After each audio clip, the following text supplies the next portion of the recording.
Canidé. C'est ça, ouais. Bonsoir à tous. Donc nous sommes avec Lucas et Marie-Noël, sa maman. Donc on a trouvé Lucas dans l'AG tout à l'heure qui a pris la parole sur l'argent. Lucas, tu peux me rappeler ce que tu as dit sur l'argent tout à l'heure ? Je pourrais plus dire exactement les mêmes paroles, mais je pourrais dire que... Alors, je m'étais un petit peu trompée. En fait, ma mère, elle m'avait pas dit que s'il n'y avait pas d'argent, c'était le bazar. Je sais plus très bien ce qu'elle avait dit. Qu'est-ce que tu penses de l'argent, toi ? Je pense que c'est pas bien. Et c'est pas bien pourquoi, du coup ? Que ça crée des embrouilles. Par exemple, si on doit du crédit à quelqu'un, beaucoup de crédit, à la fin, ça pourrait le pousser au meurtre. Par exemple ? Et alors, t'imagines qu'on pourrait tous vivre sans argent, par exemple ? Ce serait complètement différent. On serait comme à la préhistoire, mais avec la technologie d'aujourd'hui. D'accord.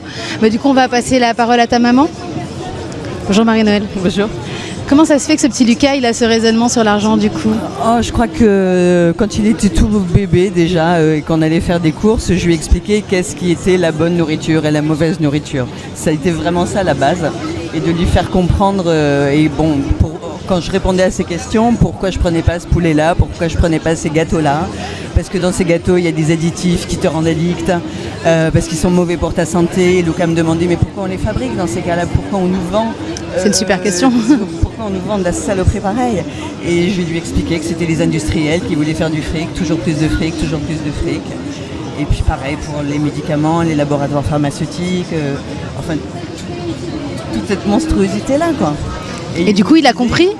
Il me disait, mais moi je veux un monde gratuit, je veux un monde où tout est gratuit, où il faut échanger, où il faut faire du troc, voilà. Mais ça existe dans le sens où on est de plus en plus dans l'échange, dans l'entraide, dans la mise en commun en tout cas des solutions, dans le réseau d'individus finalement. Oui, bien sûr. On a l'habitude, on mange bio, je suis très attentive là-dessus, on a l'habitude d'acheter d'occasion, de recycler.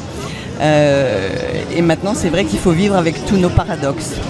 Parce que quelles que soient nos croyances, nos valeurs, nos espoirs, nos espérances, on est plein de paradoxes. Bien sûr. Là, il est ravi parce que son papy lui a offert une montre pour ses 10 ans. Voilà, merci papy qui a de l'argent pour offrir la montre, quoi. Bien sûr, mais alors comment on parle de l'argent aux enfants finalement ? Parce que c'est ça la question. On dit que ce mouvement est fait de jeunes personnes, mais je crois pas. Je crois que justement, il y a des parents, il y a des enfants, il y a des personnes qui s'interrogent sur... Parce que c'est sa génération qui va aussi contribuer à changer les choses. Bien sûr.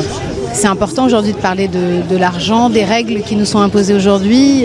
C'est difficile d'éduquer ces enfants en leur expliquant... C'est très difficile d'expliquer ça aux enfants, surtout... par rapport à leurs études, à ce qu'ils vont faire plus tard, à toutes les portes qui vont se fermer, oui, c'est très très dur.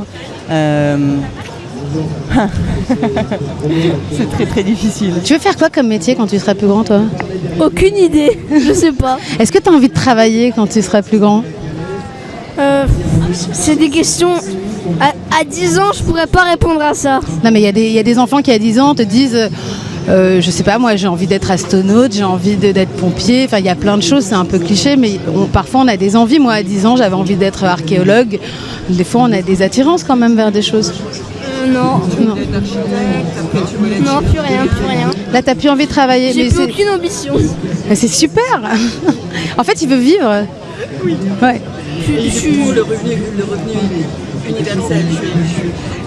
Il est tout à fait pour le revenu universel. Je lui ai parlé de ça, je lui ai expliqué ça. Et effectivement, ce serait des changements mais incroyables dans notre société, quoi. Ça laisserait une liberté aux gens de faire ce qu'ils aiment et on ne serait plus dans l'obligation d'un travail rémunéré pour vivre, quoi. Oui, c'est-à-dire que c'est cette notion de gagner sa vie comme si notre vie ne nous appartenait pas finalement. Attends, on va rendre le micro à ta maman. Oui, c'est ça. Et du coup, c'est la première fois que vous venez à Nuit debout ? Oui, parce qu'on est de Montpellier. Ah, génial. Voilà, on est de Montpellier et puis là, on vient passer quelques jours à Paris pour voir mes parents.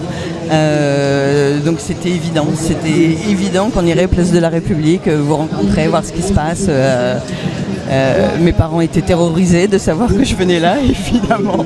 Peur de se faire agresser par des gens. On a parlé avec Lucas et il m'a dit non, au contraire, je me sens en sécurité ici. C'est vrai ?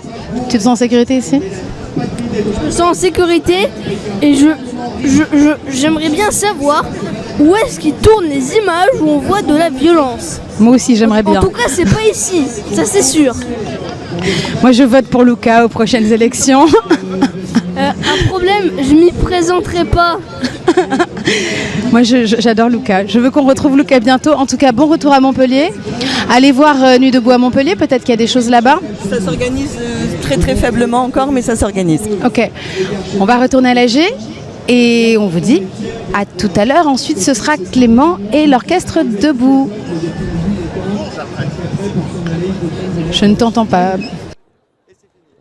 Merci Pierre. J'appelle